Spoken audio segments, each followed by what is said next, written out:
भिटशा में खबर शामिल कंदासीं त हज़रत शाह अब्दुल लतीफ़ भिटाई जे उर्स मुबारक जे आख़िरी ॾींहं जूं रस्मूं जारी आहिनि। दरगाह भिटाई जे क़ाइम मक़ाम सजादा नशीन सैयद ख़ावर हुसैन शाह दरगाह ते पहुची मुरीदनि खे दीदार कराए हाल धागनि जी रस्म अदा कई आहे।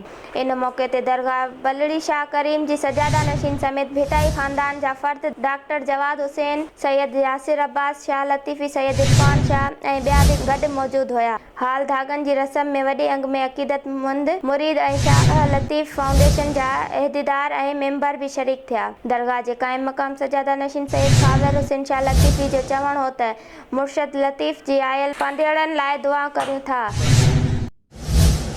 लाड़काणे में खबर शामिल कंदासीं त लाड़काणे में हथियारबंदनि बेवा औरत खे गोलियूं हणी क़तल करे छॾियो आहे। अयूब कॉलोनी लॻ जमाली चौक वटि हथियारबंदनि मुस्मात बिल्किस खावड़ खे गोलियूं हणी फरार थी विया।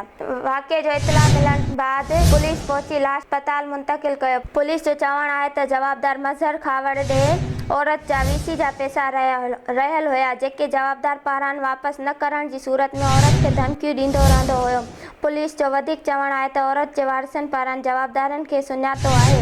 इन जी फरियाद ते जवाबदारनि ख़िलाफ़ कानूनी कार्रवाई कई वेंदी। मोटो ई ताईं छा थे पर जेका जख्मी मारे आने या असांजी माउ केर केर आया माल पर मज़हर सांबल ॿियो अलाए कहिड़ो। लाड़काणे शहर में सूफ़ी सोशल वेलफेयर ऑर्गेनाइज़ेशन तरफ़ां सैयद इमरान शाह ऐं वफ़ा ख़ालिद मेमण जी मेज़बानी हेठि जश्न आज़ादी जे हवाले सां लाड़काणे शहर जे अब्दुल लतीफ़ नज़मानी हाल में मोहब्बतन एवार्ड तक़रीब मुनक़द कई वई। प्रोग्राम में महिमान ख़ासि कमिश्नर लाड़काणो गवर्नर ख़ान लगारी, डीसी लाड़काणो सलीमुल्लाह ओढो, डीसी कंबर इमदाद अबड़ो ख़ुसूसी शिरकत कई। इन सां गॾोगॾु महिमान ख़ासि में सलीमुल्लाह चाकी समेत हाजन कोरेजो, अरशद चना, रमेश शेख, मुश्तबा जतोई, जावेद मक्सी समेत तमाम मेंबरनि शिरकत कई। प्रोग्राम में साफ़िन, सोशल वर्करनि, मुख़्तलिफ़ सियासी समाजी मज़हबी तंज़ीमनि, सिविल सोसाइटी जे माण्हुनि पिणु वॾी अंग में शिरकत कई, जिन खे एवार्ड पिणु ॾिना विया। प्रोग्राम में गुलकार राजा समूह ऐं इमरान हैदर क़ौमी गीत पेश करे मौजूदु माण्हुनि खे झुमाए छॾियो। जमात इस्लामी जे अमीर सिराजुल हक़ जे हुकुम ते पूरी मलिक जिया रतोदेरो में भी मौलाना ज़हूर अहमद मंसूरी, हाफ़िज़ इनामुद्दीन मीरानी ऐं ज़ाहिर गाज़ी जी अॻवानी में पेट्रोल, बिजली समेत रोज़मर्रा जी ज़िंदगी में इस्तेमाल थींदड़ शयुनि जी अघनि में बार इज़ाफ़ी ख़िलाफ़ फीथा रोक ऐं शटर बंद हड़ताल कई वई। जमात इस्लामी जे शटर बंद ऐं फीथा रोक हड़ताल खे शहरियुनि तरफ़ां बहितरीन मोट ॾिनी वई। रेशम गली, कपड़े बाज़ार, सोनार की बाज़ार, एसपी बाज़ार समेत ॿियनि हंधनि ते दुकानदारनि पिणु कारोबार बंदि रखियो। अॻवाणनि ख़िताब कंदे चयो त अॻी अवाम बरसाति सबबि सख़्तु मुतासिर बि यारूं मददगार खुलियल आसमान हेठि वेठल आहिनि। मथां वरी बार हुक्मरान पेट्रोल, बिजली समेत रोज़मर्रा जी ज़िंदगी में इस्तेमाल थींदड़ शयुनि जा अघ वधाए अवाम खे ख़ुदकुशियूं करण ते मजबूर बणाए रहिया आहिनि।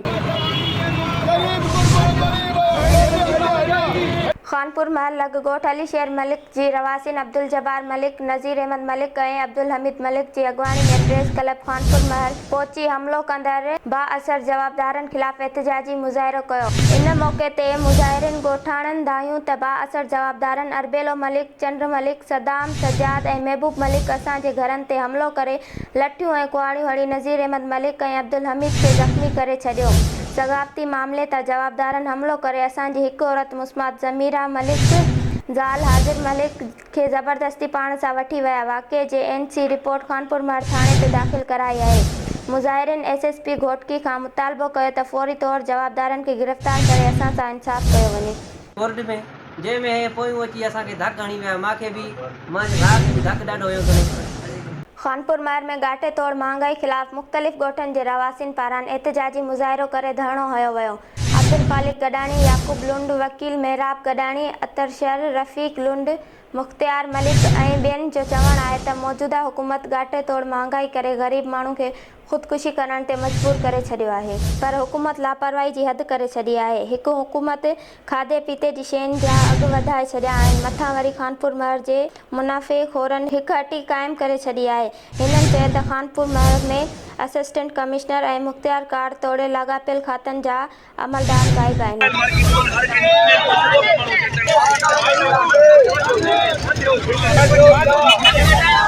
ठुल में जमात इस्लामी जे सॾ ते बिजली पेट्रोल जे अघनि में वाध ऐं गाठे तोड़ महांगाई खिलाफ़ ठुल में मुकम्मल शतर बंद हड़ताल। ठुल जा मुख्य कारोबारी मर्कज़ सोनारकी बाज़ार, कपड़े मार्केट, करियाना बाज़ार समेत ॿिया कारोबारी मर्कज़ मुकम्मल बंद रहिया। जमात इस्लामी जे सॾ ते मुख़्तलिफ़ सियासी समाजी मज़हबी तंज़ीमनि पारां हड़ताल जी हिमायत करे छॾी ऐं बाद में SUP शहीद पारां इमरूटी चौक खां एहतिजाजी रैली कढी वई, जेका मुख़्तलिफ़ रस्तनि खां थींदे रहबर चौक ते ठुल जेकमाबाद रोड ब्लॉक करे नारेबाज़ी कई। हिननि चयो त अवाम महांगाई जे करे पंहिंजा ॿार मारे रहिया आहिनि। महांगाई ते कंट्रोल कयो वञे, ॿी सूरत में असांजो एहतिजाज जारी रहंदो।